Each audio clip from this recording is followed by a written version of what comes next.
So wa ke se jaku. So wa is harmony, ke respect, se purity, and jaku tranquility. These are the four main principles of tea ceremony that apply to all of the different styles. But they're also really important to Japanese culture as a whole. You can see these elements in many different traditional activities and hobbies like ikebana, flower arranging, or calligraphy, lots of traditional Japanese art, and even in day-to-day society, people really focusing on these themes to stay calm and peaceful and happy.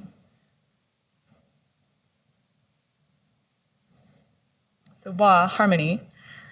This is a really important part of Japanese culture as a whole, and it's reflected in the language too. If you see that first character, the Chinese character, kanji for wa, heiwa is peace, wa shoku is Japanese food. So wa has actually become almost synonymous linguistically with Japan and the essence of Japan, if you look at it this way. So it's a very important part of tea ceremony in Japanese culture. And the breakdown of this, so all participants are equal. And I think there's a lot of social hierarchy in Japan and respect that needs to be paid to elders and superiors in the office, your parents too.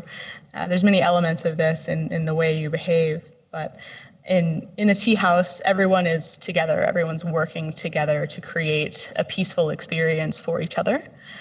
So regardless of your status, age, gender, nationality, nothing really applies. The second you enter the tea house, that all goes away. And it's actually symbolic. When you enter the tea house, you crouch very low to enter through a small opening. And when you kind of stand up into the tea house, you can feel all of that status falling away.